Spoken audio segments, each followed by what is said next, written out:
Hello again, everyone. What's going on? Welcome back to my channel. This playlist is entitled Exalting Masculinity.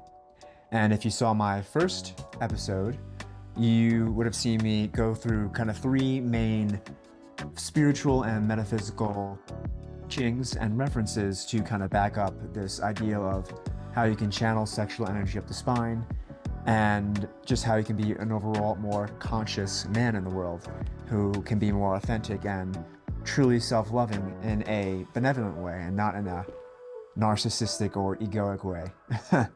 And that's the whole point of my brand and my channel, is to help men become more conscious, to get into evolving and growing personally and spiritually so that we can help heal the world grow.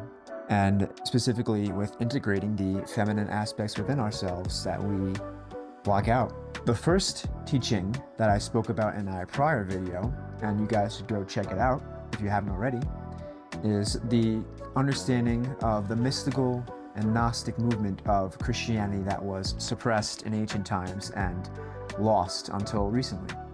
And among one of these texts is the Gospel of Thomas. And I want to give you guys one quote from the Gospel of Thomas that rings very especially true to the heart of what I teach and what I want to share with the world. And so, here it is. Jesus said to his disciples, "Happy is the lion that a man will eat, for that lion will become a man. But cursed is the man whom the lion eats, and that lion will also become a man."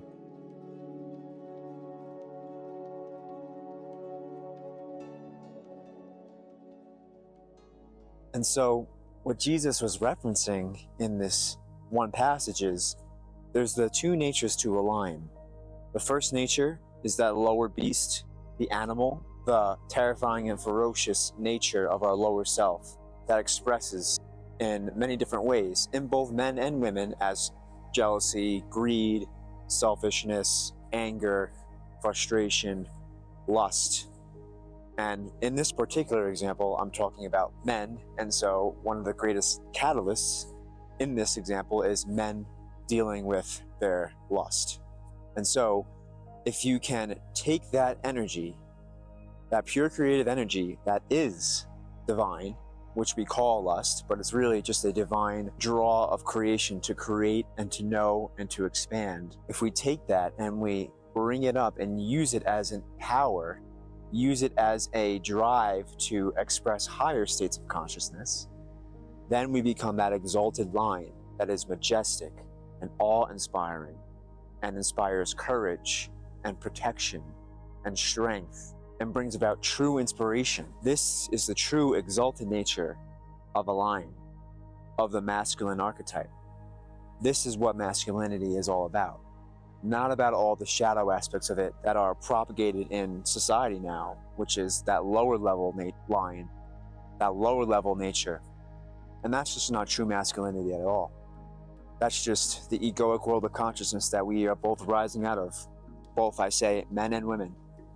And so it takes a lot of courage and a lot of devotion to want to overcome that and to want to meet yourself in the mirror and not keep getting distracted by social media, drinking on the weekends, sports, casual sex, shallow relationships, video games, all these things. There's nothing wrong with them in and of themselves. But if you're constantly using them as a distraction and you're never looking at yourself, you're never sitting with yourself and being with yourself as a man and evaluating what are your core values? What do you stand for? And what have you done that has been expressing this lower level nature, this lower level lion? Are you being that true, exalted masculine archetype? Or are you acting out the lower selfish ways of the ego? And there's no judgment if you are. There's no guilt and shame about it. But at the same time, though, you better be honest with yourself and you better be real, because we can use that as a bypass to not really come to full honesty with ourselves. There's a lot of talk about confidence. And this is true. Being confident is helpful for both men and women. And it is definitely a necessary step in being just a generally integrated and happy human. confidence does not mean the definition of what we think is alpha, because that's usually just the toxic and shallow aspects, the lower level line that does not perpetuate and does not foster any real growth and real change. So I'm challenging men in this video to honestly sit with yourself and to honestly be with yourself and to not keep distracting yourself and to sit with your emotions and to accept all the parts of you that you don't sit with and be with and acknowledge because you're too busy distracting yourself all the time. I'm challenging you because if you take that courage and you're able to face yourself, then you're able to finally grow. I want to give a shout out to my friend Mark Salazar for talking about the narrow path. The path to growth and the path to more happiness is straight and narrow. But we think that there's no path because we're constantly getting distracted left and right, non-stop, chasing pleasure and running from pain, that we don't even see the straight path ahead of us. And so once we are able to sit with ourselves, once we're able to integrate that aspect of the feminine energy, which is getting in touch with our emotions, which we do a poor job of as men, when we do that, then we're able to actually, okay, we see where we need to work on and we can move forward.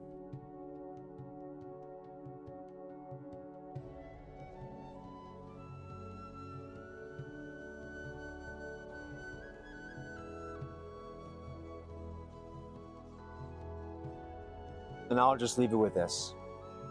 I know there are men out there that deep on their level, they know that they've been wearing a mask in front of their friends and in front of themselves, trying to play this role of chasing women because they feel like it's just the way they need to do it in order to feel worthy as a man.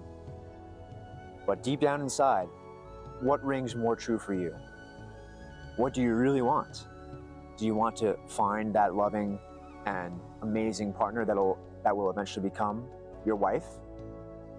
And if that's your goal, then it would behoove you at some point, if you had just ended a relationship or you're currently in between relationships, to lean into yourself and to really get to know yourself and to understand yourself.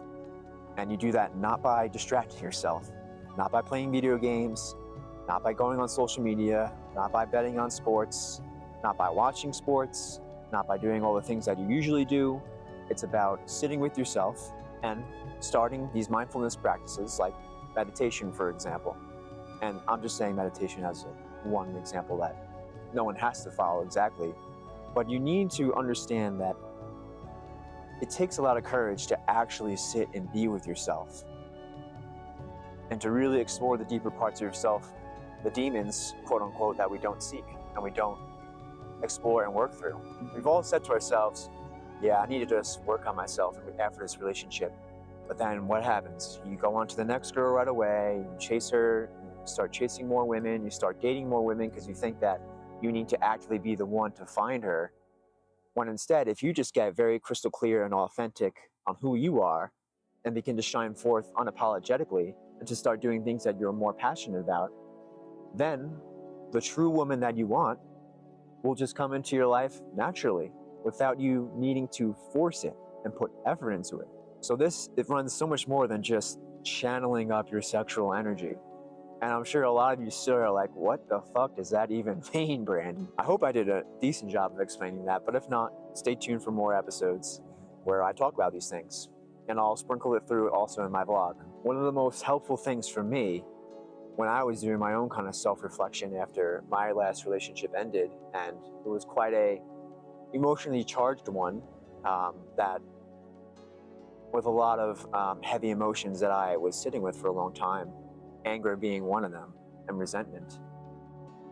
I had to take self-responsibility for that, and I had to process that.